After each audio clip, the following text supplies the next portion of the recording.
আসসালামু আলাইকুম viewers, welcome to my channel. আশা করছি সবাই ভালো আছেন এবং সুস্থ আছেন। আজ আপনাদের সাথে শেয়ার করতে যাচ্ছি অল্প কিছু টিপস ফলো করে কিভাবে আপনারা এরকম পারফেক্ট ফুলকো ফুলকো তেলের পিঠা বানাতে পারেন, এরকম একটি রেসিপি। তবে তার আগে অবশ্যই আমার চ্যানেলটি সাবস্ক্রাইব করবেন আর পাশে থাকা বেল আইকনটি প্রেস করবেন, তাহলে সবার আগে সব নোটিফিকেশন চলে যাবে আপনার মোবাইলে। আর সেই সাথে অবশ্যই একটি লাইক দিয়ে দিবেন। আপনারা অনেকে আমার ভিডিও দেখেন কিন্তু কোনো লাইক দেন না, তবে দয়া করে আমি অনুরোধ করব সবাই অবশ্যই একটা লাইক দিয়ে দিবেন। আর এরকম পারফেক্ট ও ফুলকো ফুলকো তেলের পিঠা সবারই দেখতে অবশ্যই ভালো লাগে। আর চলুন দেখে নেই কিভাবে এরকম ফুলকো ফুলকো ও পারফেক্ট তেলের পিঠা তৈরি করা যায়। প্রথমে আমি একটি মিক্সিং বোলের মধ্যে নিয়ে নিচ্ছি 3 কাপ পরিমাণে চালের গুঁড়ো।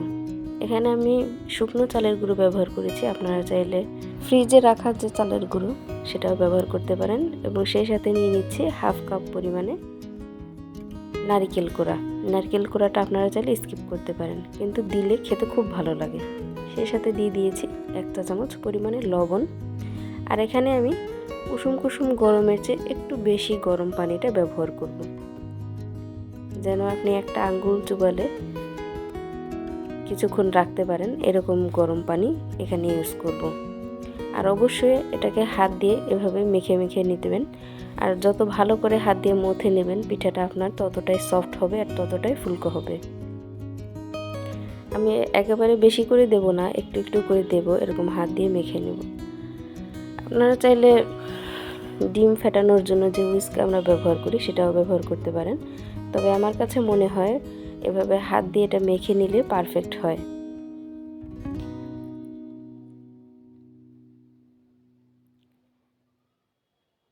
এখানে আমি দিয়ে দিচ্ছি 1 কাপ পরিমাণে আটা।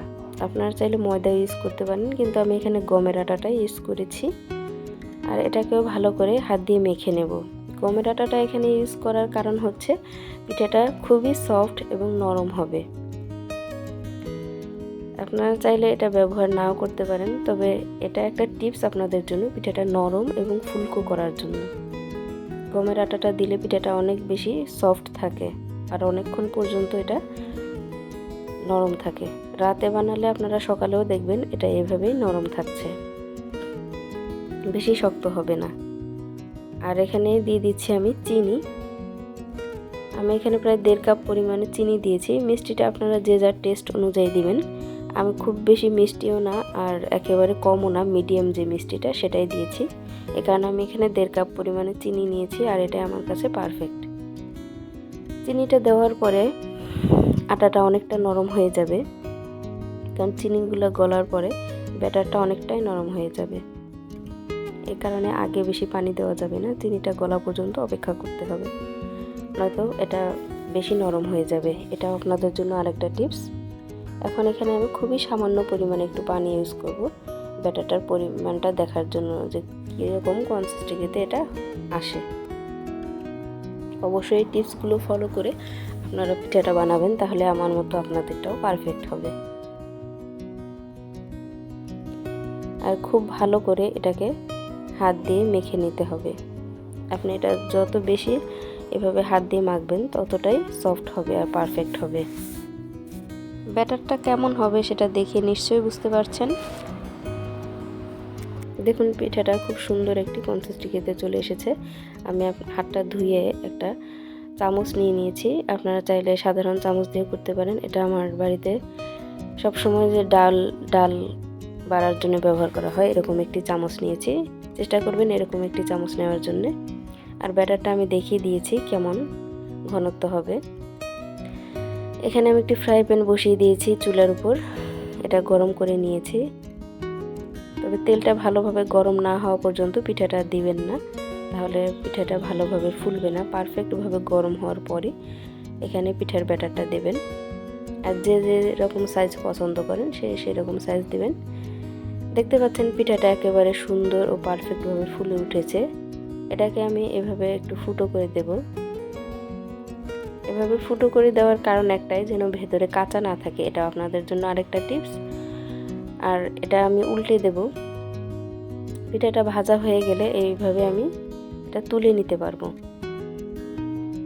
আর আপুরা আপনারা চাইলে স্ট্যান্ডার দিয়েও এই কাজটা করে নিতে পারেন, তবে আমার কাছে মনে হয়েছে আমার এটাই পারফেক্ট।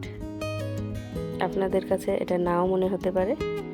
দেখতে পাচ্ছেন আমি আরেকটা পিঠা বানিয়ে দেখিয়ে দিচ্ছি এটা কতটা পারফেক্ট ও ফুলকো ফুলকো হয়েছে। তো বন্ধুরা, এরকম ফুলকো ফুলকো ও পারফেক্ট পিঠা তৈরি করতে চাইলে অবশ্যই আমার রেসিপিটা ফলো করবেন। আর যে যে টিপসগুলো আমি দিয়েছি অবশ্যই টিপসগুলো মাথায় রাখবেন। আর যখন এরকম পিঠাটা পারফেক্ট হয় তখন মনে হয় অনেক বেশি করে পিঠা বানাই, তখন আর ছাড়তে ইচ্ছা করে না। আর একটা কথা, অবশ্যই মিডিয়াম আঁচে পিঠাগুলো ভাজতে হবে। দেখতে পাচ্ছেন আমি এখন এভাবে তেলটা ঝরিয়ে নেব। তো বন্ধুরা, আমি আপনাদের দেখার সুবিধার্থে সবগুলো পিঠা ভেজে এভাবে তুলে নিয়েছি। আর আপনাদের বোঝার সুবিধার্থে আমি ছিঁড়ে দেখিয়ে দেব পিঠাটা কতটা পারফেক্ট হয়েছে।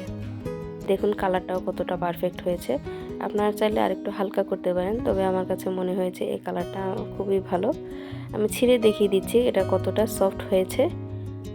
দেখুন ভেতর থেকে এটা কতটা প্রপারলি ভাজা হয়েছে।